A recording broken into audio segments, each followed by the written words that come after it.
right soil, with the right beds, with raised beds, you can grow more produce per square foot than you can with traditional row gardening.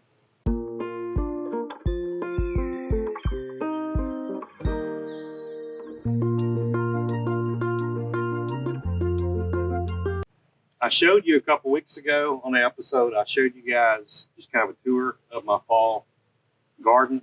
It's my raised bed, organic garden in the backyard.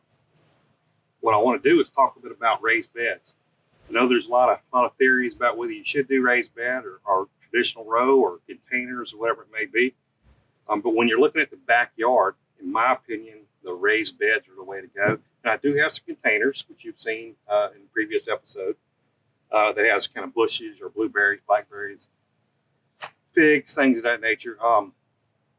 Just to kind of give you a quick background, though, my dad's been farming. He's been growing vegetables for 40 to 50 years, I guess, and he's always done it using traditional rows. And so he was really kind of dead set against, my idea of looking at this. So what I did when I moved here is I had about 8 rows kind of in the back corner back there, about 20 foot long. I did okay with it, right? But the soil, if you dig down about 2 or 3 inches, you hit clay on this land right here. So the soil is not really that good. So you're going to have to amend the soil. Keep doing that. You have to till the rows up so you can amend the soil better every season. So once you do your spring gardening, that season, spring, summer, then you gotta till it again for the fall. And it's just a heck of a lot of work. I don't own a tiller, so I had to go over and borrow my dad's tiller, and so there's a lot of work involved. So again, I did as well as I could do, as well as I knew, because again, my dad had always done it for all these years. And some of the other problems I end up having, you end up walking in between the rows. So you probably got 3 foot or so between the rows. So you end up compressing all of that ground in the process of walking, maybe tripping, bending over, stooping over, doing something with the plants. You end up compressing that soil a little bit where the plants are. And that gives you another reason why you got to till it all up. And then you got all the weeds that grow.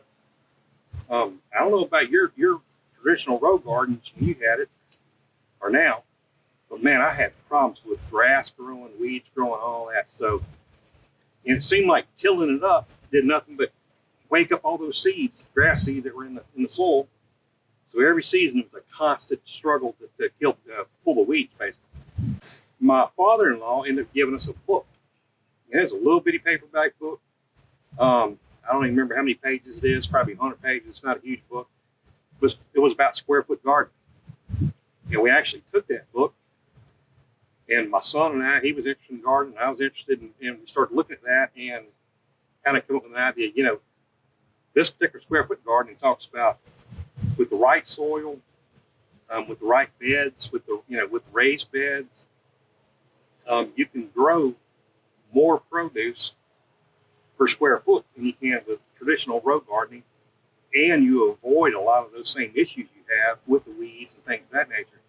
Don't get me wrong, with square foot gardening or with raised bed gardening, you do get weeds, but they're not as big, and you're able to just pull them out because the soil loose. So we actually started looking at that. So I looked at that as an option to go away from traditional row gardening, and that's exactly what I did. That following season, I went ahead and tried and built 2 4x5 raised beds, and that's the 2 farthest back by the fence.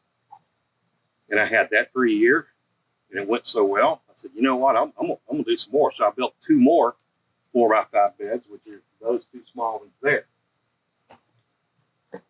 And again, I enjoyed it so much. And the gardening it wasn't as much of a labor as it was something that was fun to do. I enjoyed doing more with the raised beds. So I said, heck, if those 4 small ones are good, what about a few more? So I built these 2. These are 4x16, and then these 3, which are 4x12s. And then along the fence line, those are 3 foot wide, all along the fence line, almost to the very back, and then up toward the front. kind of like through the edge of the other beds over there. And there's reasons why I do that. Now, I probably could have grown enough produce in the 4 that I had, or maybe with 1 or 2 more. But again, gardening became something that was a lot of fun. I like trying different varieties of vegetables and flowers, because I'll interplant flowers, disperse them throughout the garden as well, because I want to attract pollinators. So we got so many bees, we got so many butterflies. I mean, we got all kind of pollinators in here. There's numerous birds. Birdhouse I got toward the back. I've had 3 generations of bluebirds this past spring and summer. So it's just something, again, that I've enjoyed. Now we get nutritious food, and it's very self-sufficient. But it's just something I enjoy. It's a way to throw off some stress too when you want to do that. So, all right. So one of the things that I wanted to cover on the video was pros and cons of using raised beds. So there's a lot of benefits. There's a lot of pros to doing that. But there are some negatives as well that we'll talk about. One of the things I mentioned a little bit earlier, I think, was when I was doing traditional rows, the soil that I had to work with, I mean, it was like hard packed clay, just a couple inches down below the grass bed. And it's hard to grow stuff like that. It just didn't have what it needed to be productive with my garden. I did okay, because I ended up having to put fertilizer and do a lot of things, bring in some more dirt and that kind of thing, try to dress up the soil or amend the soil. But it just got kind of old. Again, I had to till it every season. A lot of work involved. I ain't saying that square foot gardening don't have any work, but there was a lot of work involved with the traditional road. One of the pros is you can ensure you have great soil in your garden. And the way we do that, and this is a square foot gardening technique, but you basically you mix up a mixture of three main ingredients. One, or a third of it is vermiculite. You got a third sphagnum moss. Now, I haven't ever used coco coir, but supposedly coco coir is more sustainable, so that's an option if you're looking for that. But the sphagnum peat moss works great. That's from the original square foot gardening. And then a third of it's going to be a blend of compost. So I use actually 4 different kinds of compost. I use the composted cow manure, composted chicken manure, and mushroom compost. And then I have my own compost tumbler and compost area. And I'm able to generate my own compost and use that as well. So it's a blended compost. Those 3 elements creates the perfect soil, at least from my aspect and from my experience. It's very friable, very loose soil, but it does retain moisture. Being that it is a raised bed, though, it does allow the moisture, it does allow the water, once it fills up, it allows the water to release and drain. So that's the first pro is you're assured you can have good soil, which is the absolute number one thing to have for a productive garden. All right, one of the other advantages, and it's actually related to that soil, but those 3 components of the vermiculite, of the sphagnum peat moss, and the compost is, and it's tied into the fact that your soil remains loose and friable, but also because you're not walking on the soil that you use to actually grow your plants, right? And I kind of talked about that in traditional rows. You're walking back and forth along the rows. You may take a shortcut and step across the road. You may push that dirt down. So, or anything you want to do differently, you're going to have to till it to uncompact it. So everything within our box is not stepped on. That's one of the advantages of raised bed gardening, and that's to avoid stepping and compacting the soil that you're going to use to grow your produce. So the third advantage or pro to using raised bed gardening is the fact that the soil mixture that we described, that vermiculite, that holds moisture. The sphagnum peat moss holds moisture, and the compost, of course, is your nutrition. And what that does, it means it absorbs the water that it needs, and the rest is dispersed down and out. With a raised bed, that's also an advantage because you have the opportunity for the water to go outside the beds into your walkways once it gets too full. So if it rains really hard or you're watering your garden, you don't have to worry about overwatering it per se. I mean, you could obviously, if you tried to, you could, but with normal rain, normal watering, it has the ability to absorb the moisture that you need, but also it flows through. So that's another advantage of raised bed gardening. All right, one of the other advantages of raised bed gardening is the fact that weeding, having to pull weeds, it's a lot less than it would be, in my experience, with traditional row gardening or in-ground gardening. Because what you do is you take soil, that soil mixture, which is those three major components. It doesn't come with grass seeds and things of that nature. Yeah, you could possibly have some contamination, but generally you're starting off with a good clean slate. Weeds that do grow, and they do come up in your raised beds, but it's predominantly coming from wind blowing something in, or maybe let some grass grow up next to your bed. But the key thing is, it's a lot different. Like with the traditional rows, it was a real clay-like soil. And to pull a weed out when it starts drying, half the time you pull it out without getting all the roots out and all that. So what's different is with the soil that we have, it's not compacted in our raised beds. The seeds or the weed seeds that get germinated, generally they're going to be very small.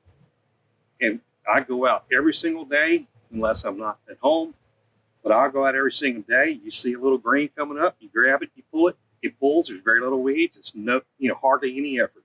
It takes a little bit of work, but nowhere near the kind of grass that was growing, the weeds that were growing in traditional rows.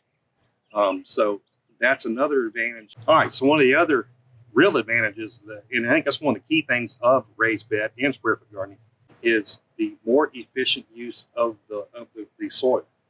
So within our raised bed, we can plant anything we want at any location. You can intersperse pollinator plants. But I typically will plant marigolds in the middle of the beds. That tends to fend off some pests. You can plant blue salvia, kind of like these plants here. These are pollinator plants. And what that does, man, it brings the bees, the butterflies, everything in, just like him right here. See him? It pulls them all in. So your plants that need pollination, or your flowers that need to be pollinated, we got everybody we got here. Mason bees, everything.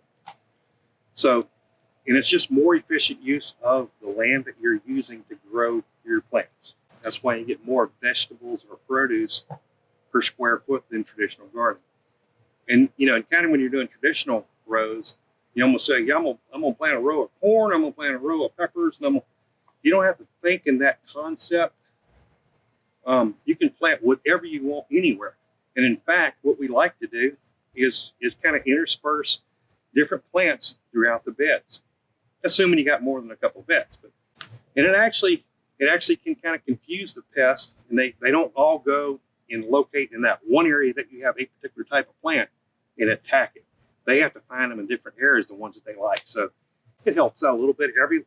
I'm an organic grower, so I don't use poisons and things of that nature. I use organic stuff like neem oil, and we need every advantage we can get to try to trick those bugs, because they come in hard. But we got to make sure we're taking them on and being smart about it. So the other important point about the efficiency and the way you have things planted, you can do companion planting a lot easier. Some plants work much better around other plants. So we can do companion planting and pollinator planting. All right, one of the other key advantages of raised bed gardening is access, okay? Basically, your raised bed gardens are gonna be no more than 4 foot wide. I have some that are 12 foot long. I have some that are 16 foot long. I have some that are 5 foot long, but they're 4 foot wide. And what that means is you can reach any plant in that bed without overextending yourself. It saves a little bit of wear on your back. Now you're still having to get down to your knees, possibly. You're still having to lean over, but everything is accessible. With raised beds, of course, it's accessible. You can actually put it anywhere, right? If you really think about it. It doesn't have to be in the back 40 by your neighbor's, yard, the property line. It can be right near your house. All right, and one of the other advantages, and I did kind of mention it in the early discussion, but the trellises. So think about that. You're doing your traditional row garden. How are you going to do, how are you going to do cucumbers? How are you going to do pole beans? You got to have some means of maybe a temporary measure to put up. We sure don't want to put up a permanent trellis in your traditional row garden. So again, from what I found from these raised beds here, you can take cattle panel, and I put it actually, and I think I showed you a picture of it. You can put the cattle panel in between two of your raised beds in the walkway. Boom, you got places you can plant your vining plants on both sides of the walkway, on both sides of the raised bed, and they go above you. You can even walk underneath it, so it just fits perfect. Aesthetically, it looks nice, and you're able to grow some things you may not ordinarily grow if you're doing traditional rows without building some kind of trellis system. One of the other advantages to a raised bed, and these are more semi-permanent than you would say a traditional row, right? So we've laid out our bed here, and now we do have a wooden frame around our bed. So from a protective measure standpoint, you're able to build onto whatever your needs may be to build a protective measure on your raised bed. And I give you an example. Now I don't do it here because I guess it doesn't get that cold for me to do that, but you can build a cold frame that you're able to put some hinges on and be able to put on top of your plant so it doesn't freeze. You're able to extend or bring in your growing season a little bit earlier. You may have problems with birds getting into whatever your plants are or other kind of varmints. You'd be able to build onto it using some chicken wire or something like that, a protective cover. What you do have to do is when you grow plants in your soil, it's going to pull away some of the nutrients, right? So every season, every spring, every fall, or late summer, I'll go ahead and pull what plants I need to pull, and I'll amend the soil. And what that means is basically two different things. I'll add compost again, just like I would when I started the bed out. I'll add a blend of compost. I'll also add some vermiculite and also some sphagnum and peat moss. You may need to build up the volume of the soil, so I go ahead and add all three elements. And one of the pros, though, again, tied into having to amend your garden, what you're not having to do is till your garden and till all of that stuff in. So what we do is we take, whether it be compost or compost with the extra, soil additives, and I use azomite plant rock as well as a kind of a micronutrient. But you don't have to till this soil again, okay? And actually, when I put these beds first in, I'll double dig it. So I'll start at the ground and dig down. Then I'll come in on top of it with the right soil mixture. So you got 8 to 12 inches or lower of good soil plus loose soil. But again, I don't have to till it. What I do is I use a pitchfork and I basically work those additives. I'll work that into the soil and within your first 6, 8 inches or so. And look, you're probably going to kill an earthworm or two. But when you till, you're killing a bunch of earthworms and all the tunnels and the aeration that they create within the soil. So, and I guess the final pro I throw out there are advantage of using raised beds. Aesthetically, if you take care of it, it just looks better. It looks better than rows. And look, you can put as much imagination and effort into building whatever you want. We've even contemplated if you were to take, say, probably you could actually remove half of one of these or even a whole one of these 12-foot 4x12s. We could actually take those out and maybe build even a little courtyard in here if we wanted to. I mean, it's just that simple. Use your imagination, make it work for you. All in all, though, it's going to look nicer than traditional rows, in my opinion. All right, so we talked about the pros or advantages of using raised beds. It's not all sugar and gold, right? There are some disadvantages as well. One of those right out of the gate is cost. So when I talk about that special soil mix that Square Foot Gardening recommends, that I've used and believe wholeheartedly in, It ain't cheap. It may take you a couple $100 to fill a, like one of these 12 by 4 beds. Maybe a little bit less to do on the 4 by 5s. Probably you can get away with, and I ain't priced it in a while, but probably you can get away with less than 100. But the whole point is it's not cheap. You also got to buy the boards. If you've been to Lowe's or Home Depot or somewhere like that to get treated boards here lately, or untreated, it doesn't matter. Man, that stuff expense was going up like 50%, something like that. Over the last few months, probably during COVID, maybe it'll go back down, but it's expensive to get started. Now, you're not through when you get started, right? Because you still got to each season amend the soil, but you're not putting in a whole bunch. You're just adding to what you got. So there is a cost, ongoing cost, but it's not what it is when you go to invest to put them in place. But it's expensive. I mean, it's obviously cheaper just to grow out in the yard, till up a couple of rows and grow. That's the cheapest way to go. So that's one of the disadvantages. Now, one of the disadvantages, and it's actually kind of an advantage depending upon what time of the year you're talking about. But look, your raised bed is up above the soil. Okay, so when your soil, and it's not necessarily as bad as it is here as it would be in more northern or colder climates, but when your soil freezes, your raised bed is a good 8-10 inches, whatever it may be, up above the soil. So the sun coming down on it heats it up quicker than the actual ground would heat up, right?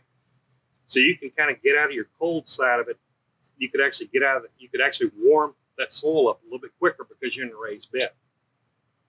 Conversely, though, what that also means, one of the disadvantages of a raised bed is you gotta, the heat will dry that soil out quicker because it's a few degrees hotter than your ground is.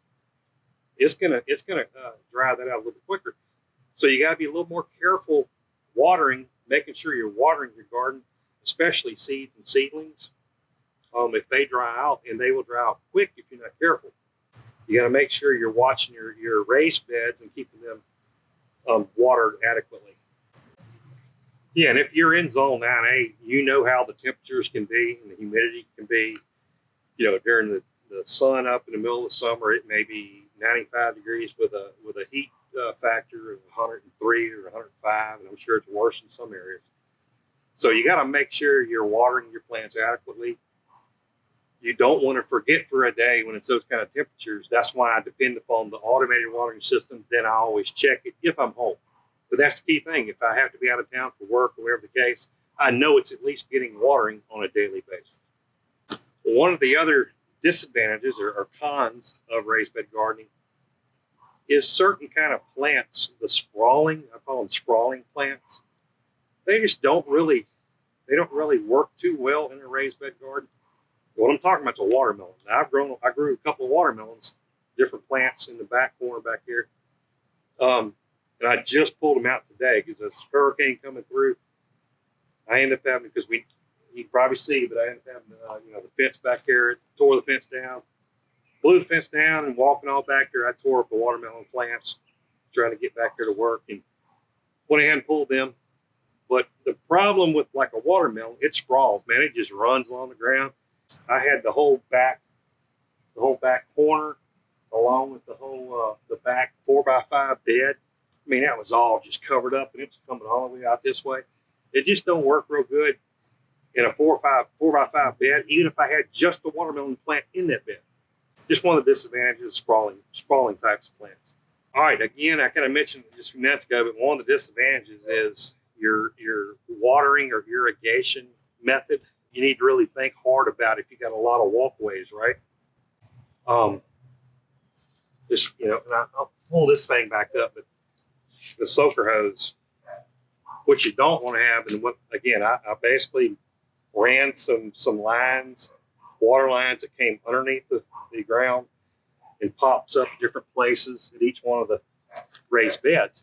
Because what you don't want is a hose or PVC or whatever that may be running along your walkways.